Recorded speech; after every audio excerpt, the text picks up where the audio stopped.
Baiklah, Assalamualaikum warahmatullahi wabarakatuh. Selamat pagi teman-teman setia, pendengar setia podcast Islam itu Indah. Bagaimana kabarnya? Semoga selalu dalam lindungan Allah Subhanahu wa taala. Baiklah, pada kesempatan kali ini perkenalkan, nama saya Sabina Salsabila. Di sini saya selaku moderator dari acara podcast pagi ini. Nah, pada kesempatan kali ini kita akan membahas fadu mandi wajib yang dirujuk dari kitab Safinatun Najah karangan Syekh Al-Fadil Al-Alim Fadil Salim. Nah, jadi sebelum kita membuka acara pagi ini, alangkah baiknya kita mengirimkan Al-Fatihah untuk Syekh Al-Fadil Al-Alim Fadil Salim selaku penulis kitab Safinatun Najah. Al-Fatihah. Baiklah, langsung saja pada kesempatan kali ini langsung diisi oleh pemateri dari podcast ini. Ya, langsung saja ya saya panggilkan Fauziatul Leliyah, dipersilakan.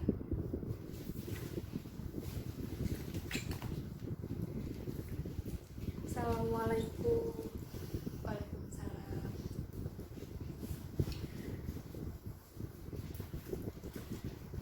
Bagaimana nih kabarnya Fauziatul Leliyah? Ya, alhamdulillah kabar baik. Semoga kita semua juga dalam keadaan baik, sehat walafiat, dan juga selalu dalam rahmat Allah Subhanahu wa taala. Amin.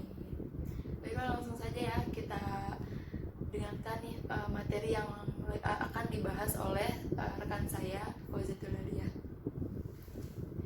Bismillahirrahmanirrahim.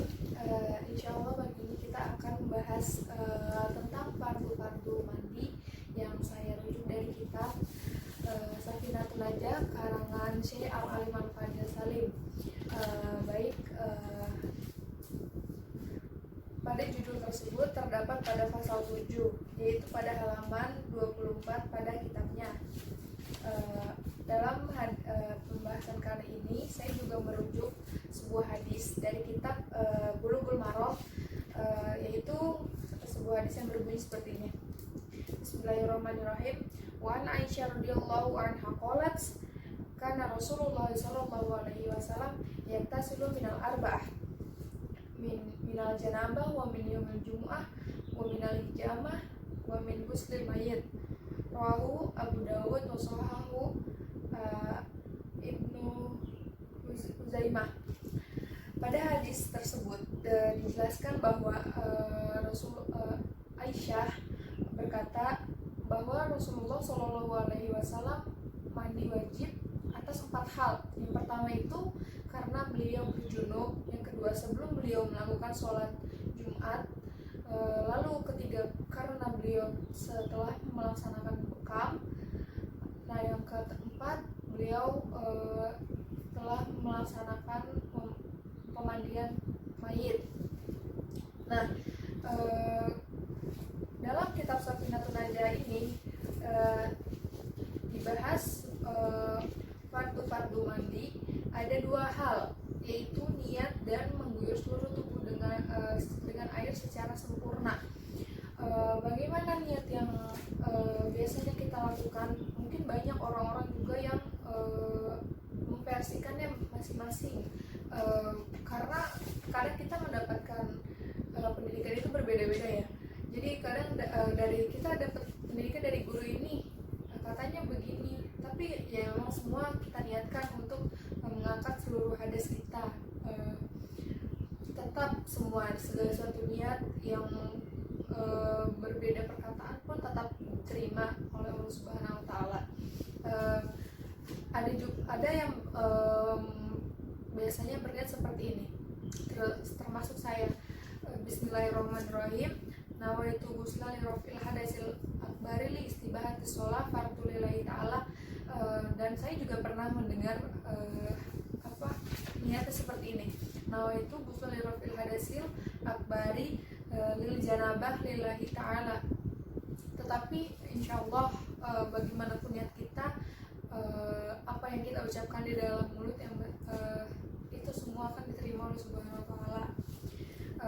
Dan kemudian yang kedua itu mengguyur air. Dalam Islam bersuci itu sangat penting ya, dengan menggunakan air. Hadis-hadis kecil pun yang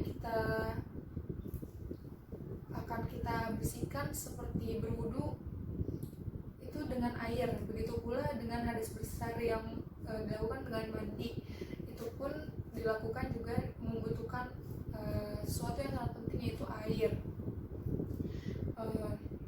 Dari kitab tersebut dikatakan furudul gusli isnani aniya wa tamimul badan bilma, yaitu dua tersebut hal yang tadi setelah saya jelaskan. Ya mungkin pembahasan kita singkat saja karena memang dari kita pun hanya seperti itu. Mungkin bisa dilanjutkan kepada moderator. Baiklah, oke, saya juga sudah memahami yang sudah dijelaskan oleh pemateri. Langsung saja ya, di sini ada sesi tanya jawab. Di sini saya juga sudah mempersiapkan beberapa pertanyaan yang akan saya tanyakan kepada pemateri. Langsung saja, yang pertama, kan yang melaksanakan sholat Jumat itu laki-laki ya, pasti kan banyak tuh anak-anak juga, sedangkan mereka tuh belum balik.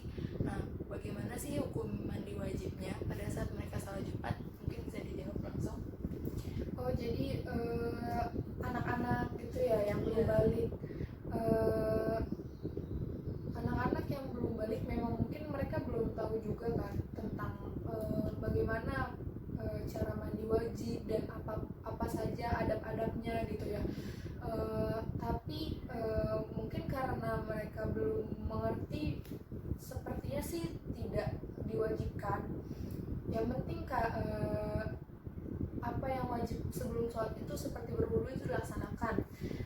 Seperti hadis yang sebentar, ada hadis yang diriwayatkan oleh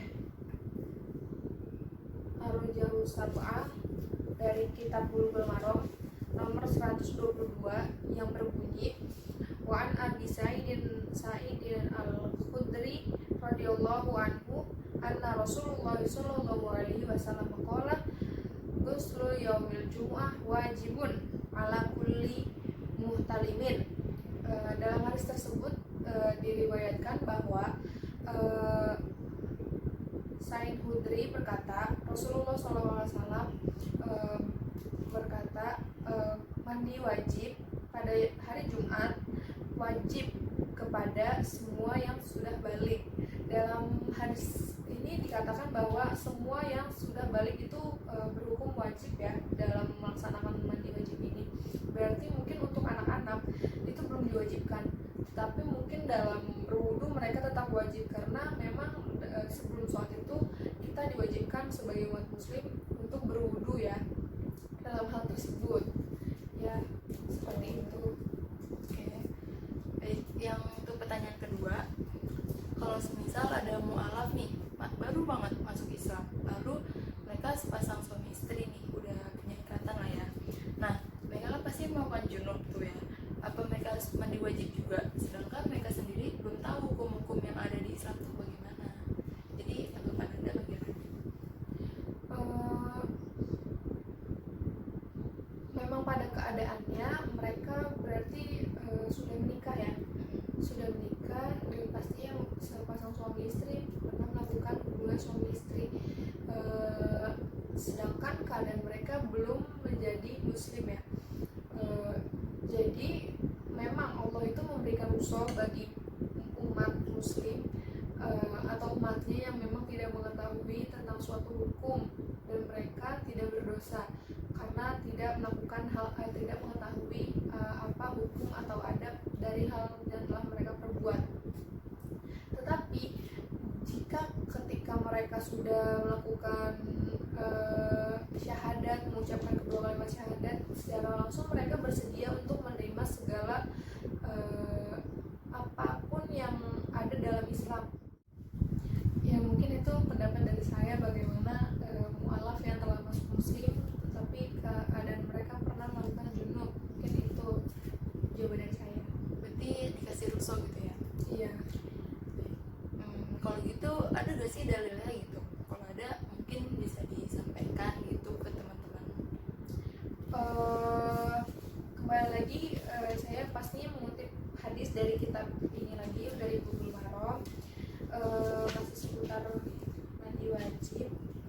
hadisnya yang disebutkan oleh Abu Hurairah yang berbunyi, An Abi Hurairah radhiyallahu anha qalat fi qissati Samamah ibni Utsalin indama aslama wa amaroha Nabi sallallahu alaihi wasallam an yaktasila, rawahu Abdur Razak wa asluhu muttafaqun alaih. Di hadis ini dikatakan bahwa seorang kafir yang masuk Islam ketika mereka pernah melakukan junub, itu mereka diwajibkan untuk mandi wajib sebagai sebagai mungkin kalau misalnya dalam bentuk penggambarannya karena mereka pernah melakukan kesalahan, jadi mereka menghapus kesalahan mereka dengan cara mandi wajib ketika mereka sudah menjadi muslim, seperti itu. Rasulullah SAW melaksanakan mandi wajib atas 4 hal yang telah saya sebutkan tadi pada awal bahasan dari hadis yang disebutkan oleh Aisyah. Kapan Rasulullah SAW mewajibkan dirinya dan juga kapan mensunahkan dirinya untuk melaksanakan sholat tersebut, yaitu beliau mewajibkan dirinya melaksanakan mandi wajib ketika beliau berjunub dan juga ketika pada hari Jumat atau sebelum melaksanakan sholat Jumat, seperti hadis juga yang tadi telah sebagai jawaban atas pertanyaan Anda yang pertama. Dan juga kapan beliau mensunahkan dirinya untuk melaksanakan mandi wajib, yaitu ketika beliau setelah menyelesaikan bekam dan setelah memandikan mayit, beliau mensunahkan dirinya untuk melaksanakan melaksanakan mandi wajib, seperti itu. Kurang lebihnya pembahasan dari saya. Sangat jelas sekali ya. Baiklah, mungkin kita sudah aja kali ya. Pembahasan kali ini lumayan jelas, lumayan bermanfaat juga buat kita semua. Semoga pembahasan Saudari Fauzia ini sangat bermanfaat ya buat teman-teman. Baiklah, mungkin cukup sekian yang dapat kami sampaikan. Kurang lebihnya mohon maaf. Saya selaku moderator pamit undur diri. Billahi taufiq wal hidayah. Wassalamualaikum warahmatullahi wabarakatuh.